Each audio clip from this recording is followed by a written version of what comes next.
ఈ రాత్రి ప్రభు ఇచ్చిన కృపను బట్టి ముందుగా ప్రభువుని స్తుతిస్తూ ఉన్నాను. చేరువచ్చిన విజ్ఞాపన కూడికకు చేరువచ్చిన మీ అందరికీ ప్రభువుని యేసుక్రీస్తు నామమున ప్రేమవందనాలను తెలియచేస్తూ ఉన్నాను. ఈ రాత్రి విజ్ఞాపనకు సహాయకరంగా సామెతల గ్రంథం 30వ అధ్యాయం. సామెతల గ్రంథం 30వ అధ్యాయం 7, 8 వచనాలను దేవుని యొక్క వాక్యాన్ని చదువుకుందాం. సామెతల గ్రంథం 30వ అధ్యాయం 7, 8 వచనాలను మనం దేవుని యొక్క వాక్యాన్ని చదువుకుందాం. దేవా, నేను నీతో 2 మనవులు చేసుకొనుచున్నాను. నేను చనిపోక ముందు వాటిని నాకు అనుగ్రహింపుము. వ్యర్థమైన వాటిని, అబద్ధములను నాకు దూరంగా నుంచుము. పేదరికమునైనను ఐశ్వర్యమునైనను నాకు దయచేయకుము. తగినంత ఆహారము నాకు అనుగ్రహింపుము. 9వ వచనము చదువుకుందాం. ఎక్కువైన యెడల నేను కడుపు నిండిన వాడినై నిన్ను విసర్జించి యెహోవా ఎవడని అందునేమో, లేక బీదనై దొంగిలి నా దేవుని నామమును దూషింతునేమో. చదవబడిన ఈ లేఖన భాగం ప్రార్థన చేసుకొని కొన్ని మాటలు మనం ఆలోచన చేద్దాం. ప్రార్థన చేసుకుందాం. ప్రియంగల మా ప్రియ పరలోకపు తండ్రి, నీ పాదాలకు వందనాలు చెల్లిస్తున్నాం. ఈ రాత్రి వేళ సమయంలో మీరు స్వరక్తం ఇచ్చి సంపాదించిన సంఘంలో చేరి ఇంతవరకు పాటల ద్వారా నీ నామాన్ని మహింపరచడానికి మీరు మాకు ఇచ్చిన గొప్ప ధన్యతను బట్టి నేను స్తుతిస్తున్నాం. మా పాటల ద్వారా మీరు మహిం పొందిన విధానానికై నీకు స్తోత్రాలు నాయనా. నీ వాక్యాన్ని చదువుకొని ఉంటుండగా మాతో మాట్లాడమని, విజ్ఞాపనకు అవసరమైన సంగతులను మాకు అందించమని, ఆత్మ సహాయం అనుగ్రహించమని, రావాల్సిన నీ పిల్లలను నడిపించమని యేసుక్రీస్తు నామమున పేరట ప్రార్థించి అడివేడుకుంటున్నాం మా ప్రియ పరలోకపు తండ్రి. ఆమేన్. ఈ యొక్క రాత్రి వేళ సమయంలో దేవుని యొక్క వాక్యం నిమిత్తమై సామెతల గ్రంథం 30వ అధ్యాయం 7, 8 వచనాలను మనం దేవుని యొక్క వాక్యాన్ని మనం చదువుకున్నాం. మొదటి వచనంలో దేవోక్తి అనగా యూకే కుమారుడైన ఆగూరు పలికిన మాటలు అంటున్నాం. కాబట్టి ఆగూరు చేసిన ప్రార్థన. ఈ రాత్రి ఆగూరు చేసిన ప్రార్థనలో నుండి కొన్ని మాటలు మనము ఆలోచన చేద్దాం. ఆగూరు అంటే అర్థం ఏమిటి అంటే చెప్తా అండి. ఆగూరు అంటే ఏంటి? ఆగూరు అంటే సమకూర్చువాడు అని అర్థం. ఆగూరు అంటే అర్థం ఏంటి? సమకూర్చువాడు. ప్రార్థన చేసే మనము ఏం చేయాలి? సమకూర్చాలి. దేనికి సమకూర్చాలి? దేనికి సమకూర్చాలి? ఏవేవి అంశాలు ప్రార్థన చేయాలో ఆ విషయాలన్నీ మనం ఏం చేయాలి? సమకూర్చుకోవాలి. ఈ రాత్రి ప్రార్థన చేయడానికి వచ్చిన నేను, లేకపోతే ప్రార్థన చేయడానికి వచ్చిన మేము సంఘముగా ప్రార్థన చేయడానికి వచ్చి ఉంటుండగా ఏ విషయాలు మేము ప్రార్థన చేయాలి? కుటుంబం గురించా? సువార్థికుల గురించా? పిల్లల గురించా? ఉద్యోగాల గురించా? చదువుతున్న వారి గురించా? వివాహం కోసం ఎదురు చూస్తున్న వారి గురించా? అనారోగ్యంతో ఉన్న వారి గురించా? బాధల్లో ఉన్న వారి గురించా? వృద్ధాపంలో ఉన్న వారి గురించా? బయట జరుగుతున్న సంభవాల గురించా అని ఈ విషయాలన్నిటినీ మనం ఏం చేసుకోవాలి? ఈ విషయాలన్నిటిని సమకూర్చుకొని మనము ప్రార్థన చేయాలి. ఆగూరు అంటే అర్థం సమకూర్చుట, సమకూర్చుట. ఆగూరు చేసిన ప్రార్థనను మనం 7, 8 వచనాల్లో మనము చదువుకుంటున్నాం. చూడండి ఏమని ప్రార్థన చేశాడో. 7వ వచనం చూడండి. దేవా, నేను నీతో 2 మనవులు చేసుకొనుచున్నాను. ఎంత చక్కగా ఉంది ప్రార్థన. నేను 2 మనవులు చేసుకుంటున్నాను అంటున్నాడు. ఏంటి ఆ మనవులు? నేను చనిపోక ముందు వాటిని నాకు అనుగ్రహింపుము అంటున్నాడు. దేవునితో మాట్లాడుతున్నాడు. దేవా, నేను చనిపోక ముందే నా మనవులు నాకు అనుగ్రహించు.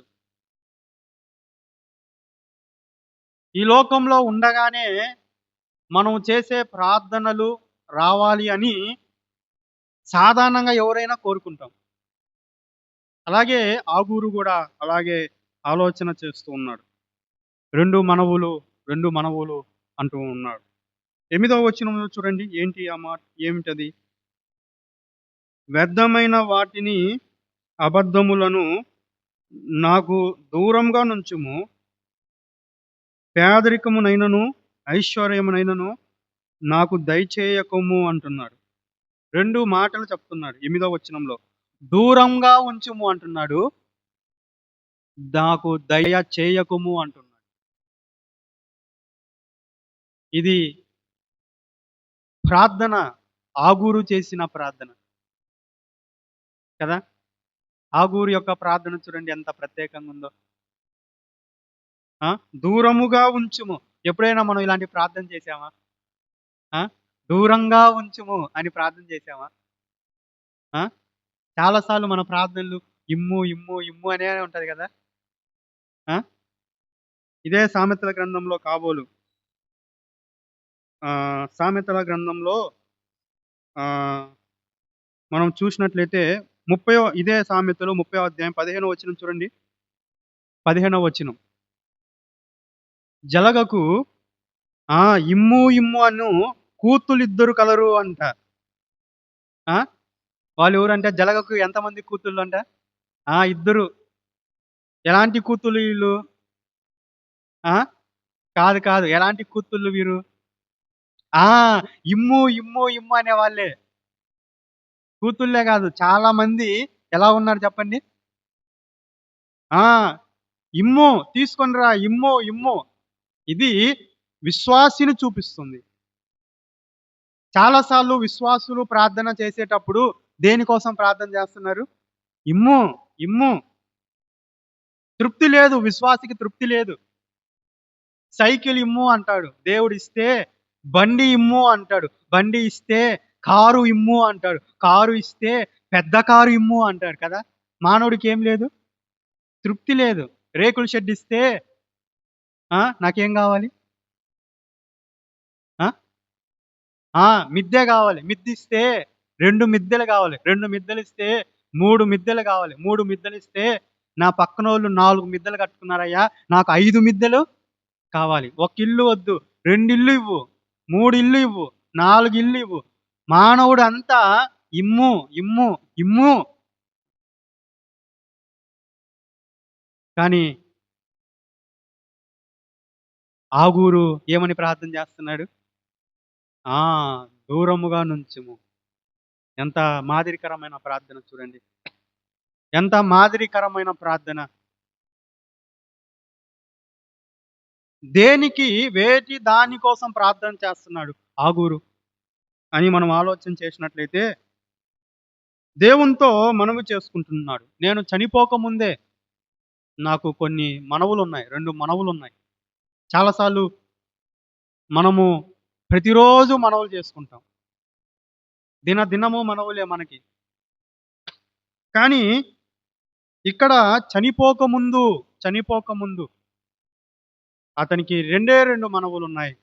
ఒకటి వ్యర్థమైన వాటిని, అబద్ధములను నాకు దూరముగా నుంచుము అంటున్నాడు. 2 పేదరికమునైనను, ఐశ్వర్యమునైనను నాకు దయచేయకుము. తగినంత ఆహారం నాకు అనుగ్రహింపుము.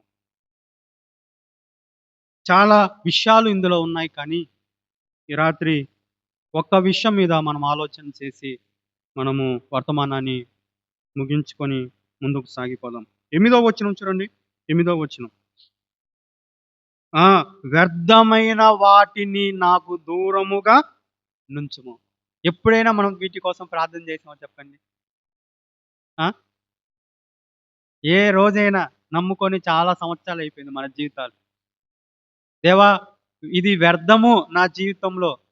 దీన్ని నా నుండి తీసివేయి, తొలగించు అని మనం ఎప్పుడైనా ప్రార్థన చేశామా? ఆ! రెండోది అబద్ధాలను నాకు దూరం చేయము. ఒక సబ్జెక్ట్ ఏంటంటే ప్రార్థన చేయటానికి ఆగూరు ఎంచుకున్న ఒక సబ్జెక్ట్ ఏంటంటే అబద్ధాలు నేను చెప్పకోకుండా ఉండటానికే ప్రార్థన చేస్తున్నాడు. ఆగూరు ప్రార్థన దేనికోసం? ఆ! అబద్ధాలు చెప్పుకోకుండా ఉండటానికి ప్రార్థన చేస్తున్నాడంటే, ఆగూరు ఉన్న పరిస్థితులు ఎలాంటివి? అబద్ధాలు చెప్పేవి. అబద్ధాలు మాటలు. అందుకే ఆగూరు అంటున్నాడు, అబద్ధాలు అబద్ధాలను నాకు దూరంగా నుంచుమని ఒక మనవి చేస్తున్నాడు. దేవునికి ఒక పిటిషన్ కదా! ఒక పిటిషన్ పెడుతున్నాడు. మనవి అంటే ఏంటి? ఆ! అర్జీ. పిటిషన్.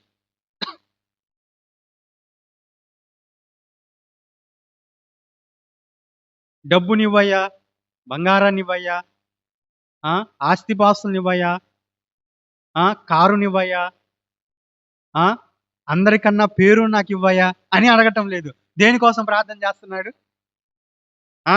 అబద్ధాలను నాకు దూరముగా ఆ! అబద్ధాలు నాకు దూరంగా ఉన్నట్టు ఉంచుమని ప్రార్థన చేస్తున్నాడు. కిందేమంటున్నాడు? పేదరికమునైనను, ఐశ్వర్యమునైనను నాకు దయచేయవద్దు. నాకు పేదరికము వద్దు, ఐశ్వర్యం వద్దు. తగినంత నాకు దయచేయి. అయితే ఇందాకే మనం చెప్పుకున్నాం. వ్యర్థమైన వాటిని నాకు దూరం చేయము. బైబిల్‌లో వ్యర్థమైనవి ఏవి? వ్యర్థమైనవి ఏవి? ఈ రాత్రి కొన్ని విషయాలు మనము ఆలోచన చేసి మనము ముందుకు సాగిపోదాం. యెహెజ్కేలు గ్రంథం చూడండి. యెహెజ్కేలు గ్రంథం 13వ అధ్యాయం చూడండి. యెహెజ్కేలు గ్రంథం 13వ అధ్యాయం 8వ వచనం చూడండి. కావున ప్రభువైన యెహోవా ఇలాగు సెలవిచ్చుచున్నాడు. మీరు వ్యర్థమైన మాటలు పలుకుచు చాలు. వ్యర్థమైనవేవి? వ్యర్థమైన మాటలు. కాబట్టి దేనికోసం ప్రార్థన చేస్తున్నాడు ఆగూరు? నేను వ్యర్థమైన మాటలు పలుక్కోకుండా ఉండు నిమిత్తము దేవుని ఎదుట ఆగూరు ఏం చేస్తున్నాడు? ప్రార్థన చేస్తున్నాడు. విన్నపం చేస్తున్నాడు. మనవి చేస్తున్నాడు. మత్తయి సువార్త చూడండి. మత్తయి సువార్త యేసుక్రీస్తు ప్రభువారు ప్రార్థన గురించి చెప్పిన మాట. మత్తయి సువార్త 6వ అధ్యాయం 7వ వచనం చూడండి. 6వ అధ్యాయం 7వ వచనం. మరియు మీరు ప్రార్థన చేయునప్పుడు అన్యజనుల వలె వ్యర్థమైన మాటలు వచింపవద్దు. చాలా సార్లు ప్రార్థనలు ఎలా ఉంటాయి మన మాటలు? వ్యర్థముగా ఉంటాయి. వ్యర్థమైన మాటలు. దీనికి చక్కటి ఉదాహరణ మనం లూకాసు వార్తలో మనము చూస్తాం. ఒక మాట చూడండి. లూకాసు వార్త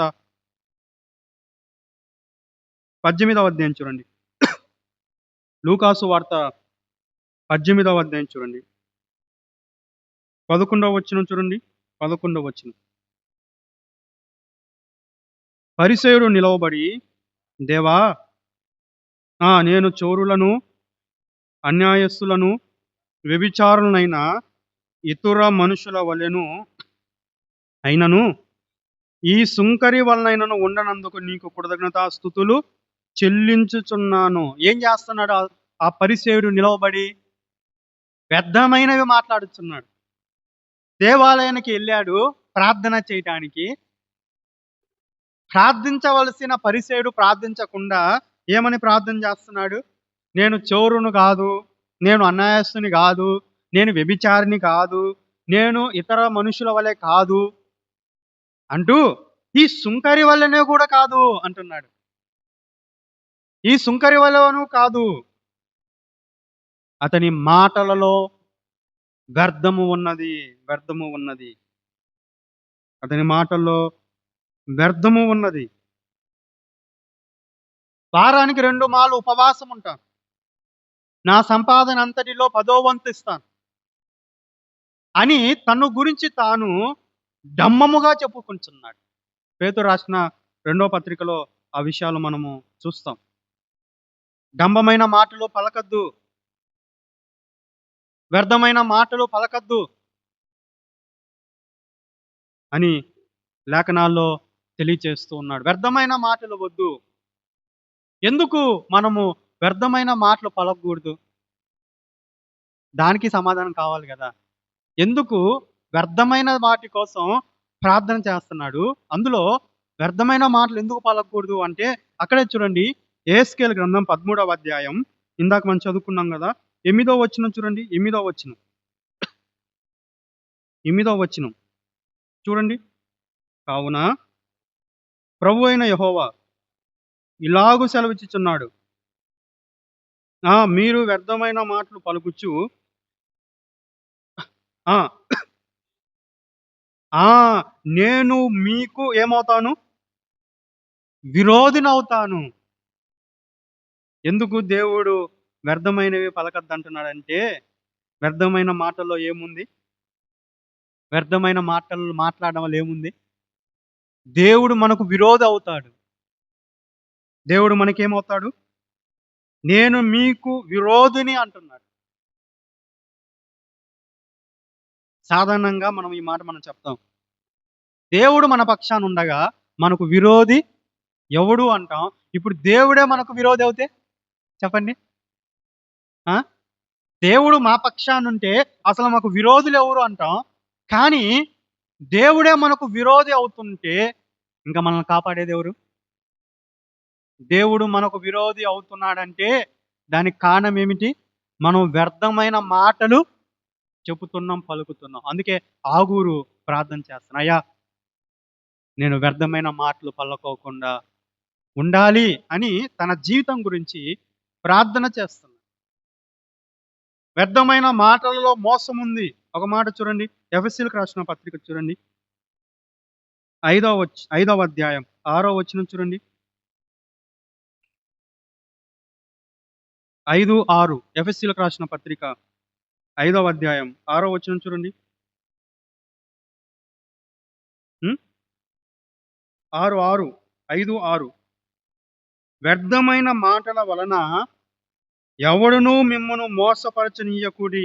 వ్యర్థమైన మాటలలో ఏముంది? మోసముంది. అందుకే అంటున్నాడు, ఈ మాటల వలన నన్ను ఎవరు మోసం చేయకోకున్నట్టు. ఈనాడు చాలామంది దేని ద్వారా మోసపోతున్నారు చెప్పండి? మాటలే. వ్యర్థమైన మాటలు. లేనిపోని మాటలు. కపటపమైన మాటలు. కల్పితమైన మాటలు. ఈ మాటలు చెప్పి మనుషుల్ని ఏం చేస్తున్నారు? మోసం చేస్తున్నారు. అందుకే ఆగూరు ప్రార్థన చేస్తున్నాడు. అయ్యా! నా మనవి ఏమిటంటే వ్యర్థమైన వాటిని నాకు దూరం చేయము. అంటే వ్యర్థముగా పలికే మాటల నుండి నన్ను విడిపించు, దూరం చేయి. వ్యర్థమైన మనుషుల నుండి నన్ను కాపాడు. రెండోది చూడండి. రెండోది మనము ఆలోచన చేద్దాం. 119వ కీర్తన చూడండి. 119వ కీర్తన 37వ చరణం చూడండి. 119వ కీర్తన 37వ చరణం చూడండి. వ్యర్థమైన వాటిని చూడకుండా నా కన్నులు తిప్పివేయము అంటున్నాడు. ఆగూరు ఏమని ప్రార్థన చేస్తున్నాడు? అసలు నా కన్నులే తిప్పివేయి ప్రభువా, చూడనీయకుండా చెయ్యి. ఈ కన్నులు ఎలాంటివి? వ్యర్థమైనవి. ఈ కన్ను చూసి బైబిల్‌లో చాలామంది భక్తిహీనులైపోయారు.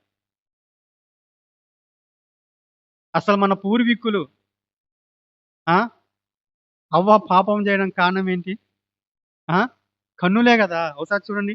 ఆదికాండం చూడండి. ఆదికాండం 3వ అధ్యాయం చూడండి. ఆదికాండం 3వ అధ్యాయం 6వ వచనం చూడండి. 6వ వచనం. స్త్రీ ఆ వృక్షము ఆహారమునకు మంచిదియు కన్నులకు అందమైనది.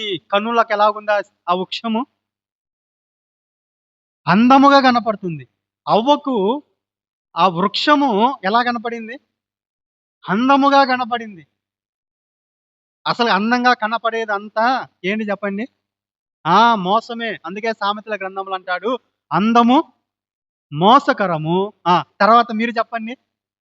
ఆ మాట కోసమే. ఆ! సౌందర్యం వ్యర్థం. అలాగైతే ఆగూరు ప్రార్థన ఏంటి? ఆ! అందమైన వాటిని చూడకుండా నా కన్నులు తిప్పివేయి ప్రభువా. నా కన్నులు తిప్పివేయి. అవ్వ ఆ పండును చూచింది.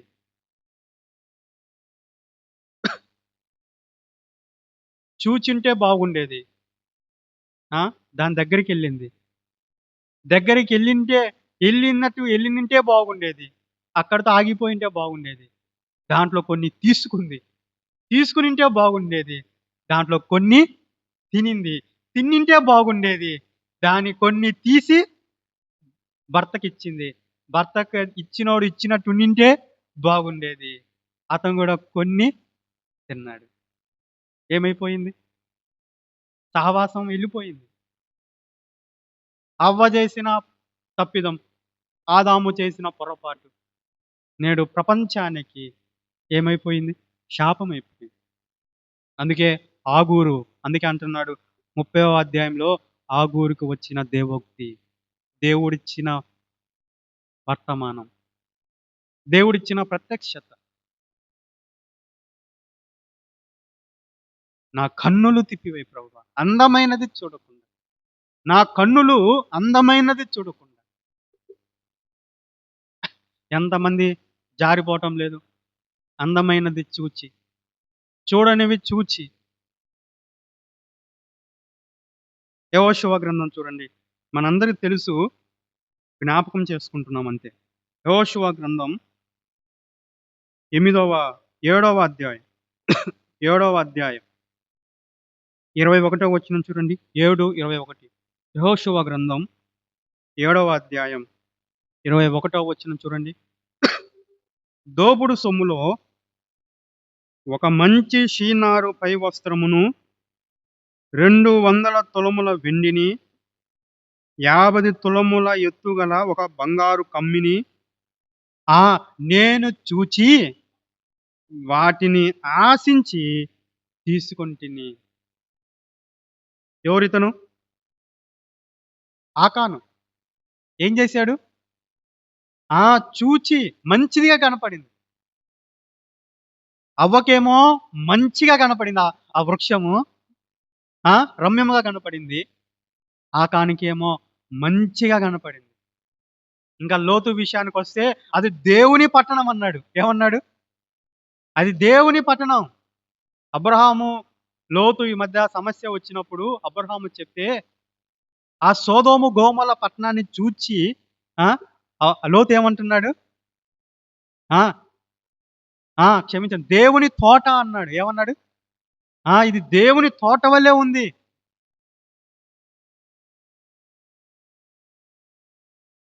మానవుడు చూచి, చూచి, చూచి దేవుని యొక్క సన్నిధిని కోల్పోతున్నాడు. దేవుని సన్నిధిని కోల్పోతున్నాడు.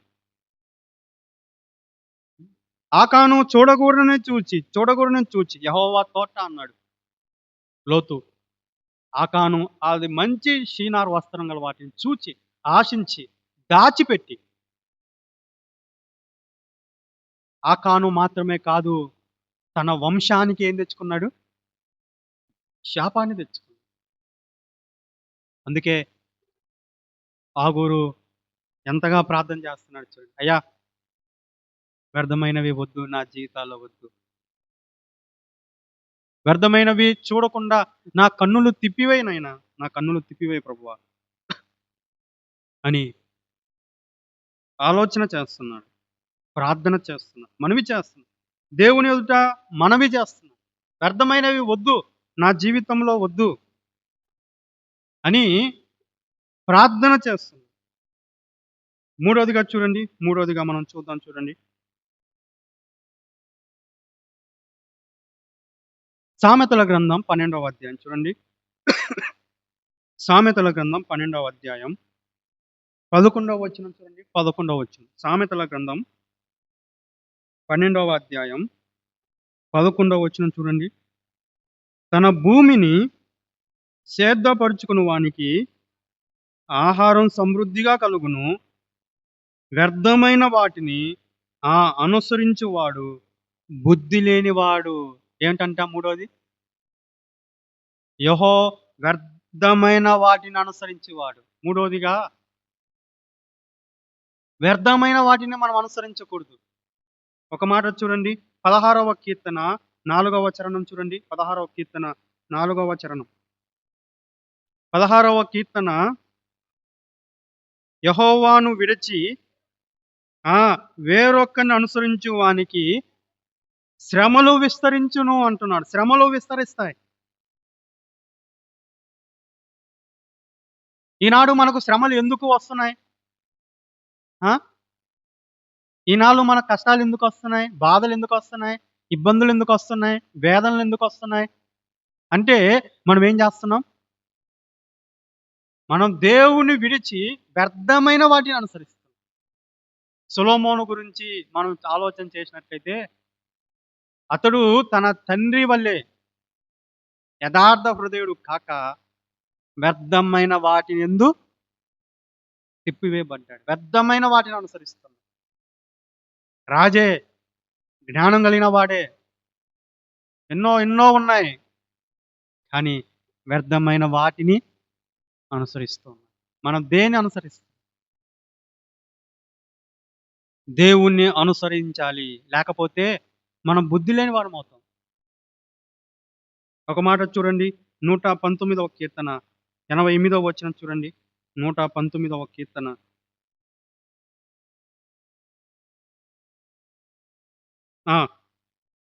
నేను అనుసరించినట్లు నీ కృపచేత నన్ను బ్రతికింపుము అంటూ ఉన్నాడు.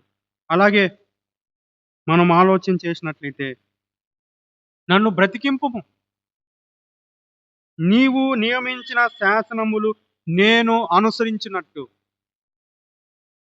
వ్యర్థమైన వాటిని కాదయ్యా నేను. నువ్వు ఏమైతే నియమిస్తావో, నువ్వేమైతే ఆజ్ఞలు ఇస్తావో, నేను వాటిని అనుసరించి నడుచుకున్నట్లు నాకు నీ కృపను అనుగ్రహించు. మనం దేవుణ్ణి విడిచి వ్యర్థమైన వాటిని అనుసరించినట్లయితే, వెంబడించినట్లయితే, నేడు లోకాన్ని అనుసరిస్తుంది కదా. నేడు మనుషులు దేన్ని అనుసరిస్తున్నారు? దేవుణ్ణా, లోకాన్నా? లోకం వెంట మానవుడు పరిగెత్తుతున్నాడు. మందిరానికి వచ్చేంత వరకు బాగానే ఉంటాడు, కానీ మందిరం దాటిన తర్వాత మానవుడు ఏమైపోతున్నాడు? లోకంలో కలిసిపోతున్నాడు. లోకాన్ని అనుసరిస్తున్నాడు. లోకానుసారంగా బ్రతుకుతున్నారు. లోకంలో ఉన్న మాటలు, లోకంలో ఉన్న పాటలు, లోకంలో ఉన్న ఆటలు, మానవుడు దాని ఎంట పరిగెత్తుతున్నాడు. అందుకే మనకి శ్రమలు, అందుకే కష్టాలు వస్తున్నాయి. ముందుకు వెళ్దాం. ఆగురు చేస్తున్న ప్రార్థన, ఒకటి,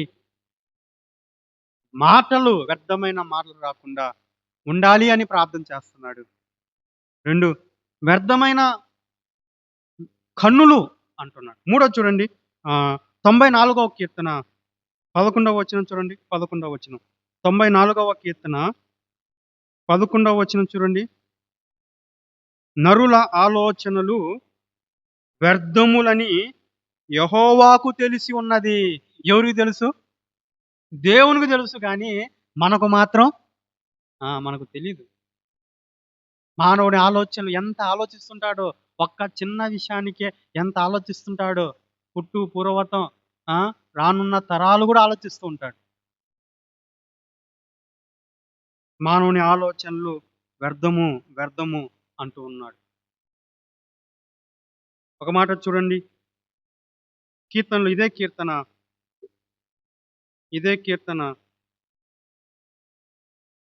5వ కీర్తన 10వ చరణం చూడండి. 10వ చరణం, 5వ కీర్తన. దేవా, వారు నీ మీద తిరుగుబడి ఉన్నారు, వారిని అపరాధముగా తీర్చుము. వారు తమ ఆలోచనలలో చిక్కుబడి కూలుదురుగాక. ఏం చేస్తున్నాడు? వాళ్ళ ఆలోచనలు ఎలా ఉన్నాయంట? ఆ? వారి ఆలోచనలు ఎలాగున్నాయి? చిక్కిపోతారు, దొరికిపోతారు.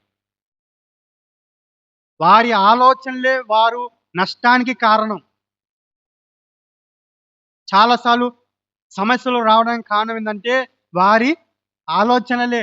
ఎక్కువగా ఆలోచిస్తుంటారు. చిన్న విషయమే, కానీ దాన్ని ఎక్కడికో ఆలోచించి, ఆలోచించి, ఆలోచించి ఏం చేసుకుంటా ఉంటారు? ఆ!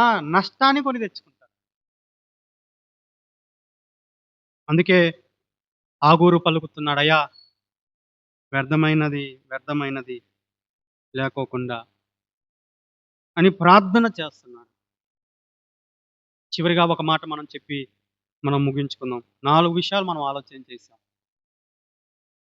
మన జీవితాలలో ఆగూరు పలుకుతున్నాడు, వ్యర్థమైన మాటలు వద్దు, వ్యర్థమైన ఆలోచనలు వద్దు, వ్యర్థమైన కనులు వద్దు, వ్యర్థమైన దానిని అనుసరించవద్దు. అలా ఉండకుండా ఆగూరు ప్రార్థన చేస్తున్నాడు. చివరిగా ఒక మాట చెప్పి నేను ముగిస్తాను. 24వ కీర్తన చూడండి. 4వ చరణం. 24వ కీర్తన. వ్యర్థమైన దానిలో మనసు పెట్టకయు, కపటముగా ప్రమాణము చేయకు అంటున్నాడు. వ్యర్థమైన దాని యందు మనం ఏం చేయకూడదు? ఆ! మనసు పెట్టకూడదు. ఈనాడు మనం మనసులు ఎక్కడ పెడుతున్నాం? ఆ! వ్యర్థమైన వాటి యందు. మన ఆలోచనలు, మన సమయం, మన కనులు, మన హృదయాలు, మన జీవితాలు అన్నీ దేని వాటి మీద? వ్యర్థమైన వాటి మీదే. కొలసీలు రాసిన పత్రికలో అంటాడు, మీరు క్రీస్తుతో కూడా లేపబడిన వారి అయితే పైనున్న వాటి మీదే మీరేం చేయాలి? మనసు ఉంచండి. ఒక మాట చూడండి. కొలసీలకు రాసిన పత్రిక. కొలసీలకు రాసిన పత్రిక.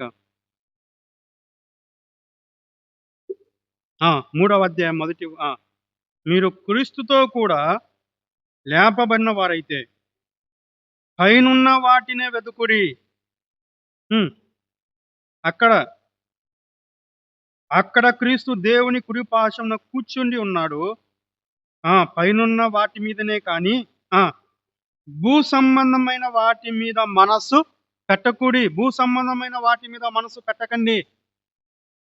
పైనున్న క్రీస్తు మీదే మనసు పెట్టండి. పైనున్న పరలోకం మీదే.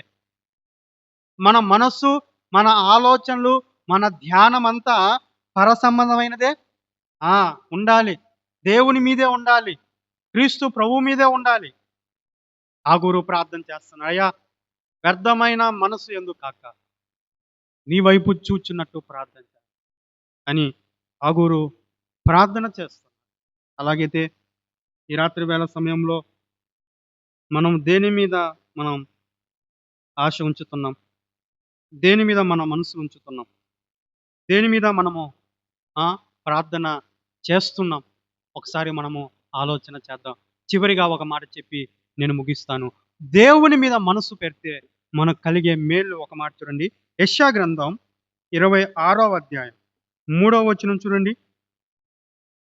26వ అధ్యాయం 3వ వచనం. ఎవని మనసు నీ మీద ఆనుకొనునో వానిని నీవు పూర్ణ శాంతి గల వానిగా కాపాడుదువు. ఎందుకంటే ఏలనగా అతడు నీ యందు విశ్వాసము ఉంచి ఉన్నాడు. దేవుని మీద మన మనసులు ఎప్పుడైతే ఉంచుతామో దేవుడు మనల్ని ఏం చేస్తాడు? ఉత్త శాంతి కాదు. ఏ శాంతి? పూర్ణ శాంతి. పూర్ణ శాంతిగా ఆయన ఉంచుతాడు. అందుకే ఆగూరు ప్రార్థన చేస్తాడు. ఆగూరుకు తెలుసు, వ్యర్థమైన మాటలు పలుకుతే దేవుడు నాకు విరోధి అవుతాడు. కాబట్టి వ్యర్థమైనవి మాటలు నా నోట రాకుండా అని ప్రార్థన చేస్తున్నాడు. వ్యర్థమైన ఆలోచనలు చేస్తే నేను చిక్కబడిపోతాను, నేను పాడైపోతాను. వ్యర్థమైన ఆలోచనలు కాక నా ఆలోచనలన్నీ నువ్విచ్చిన వాటి మీదే, నీవిచ్చిన శాసనాల మీదే, నీవిచ్చిన ఆజ్ఞల మీదే, నీవిచ్చిన ధర్మశాస్త్రం మీదే, నీవిచ్చిన వాక్యం మీదే, నీవిచ్చిన వాటి మీదే అని దాని మీద నా మనసు ఉంచినట్లు అని ప్రార్థన చేస్తున్నాడు. వ్యర్థమైన కన్నులు చూచి దేవుని సన్నిధి నుంచి వెళ్ళిపోకోకుండా, వ్యర్థమైన వాటిని చూడకుండా నా కన్నులు తిప్పివేయి ప్రభువా అని ప్రార్థన చేస్తున్నాడు. అయ్యా, వ్యర్థమైన వాటిని అనుసరించకుండా నేను నీ వెంబడి వచ్చినట్టు, నిన్ను అనుసరించి, నిన్ను సేవించి, నిన్ను పూజించి ఉంచినట్టుగా నా కృపను దయచేయమని ప్రార్థన చేస్తున్నాడు. చివరిగా వ్యర్థమైన మనసు, భూ సంబంధమైన వాటి విషయాల మీద కాక, ఇది వాళ్ళకుంది, ఇది నాకు లేదు అని బాధపడకుండా, నేను పేదోని ఐశ్వర్యవంతుని అనుకోకుండా, దేవుని మీద ఆధారపడేవానిగా, పర సంబంధమైన విషయాల మీద నా మనస్సును ఉంచుకొని,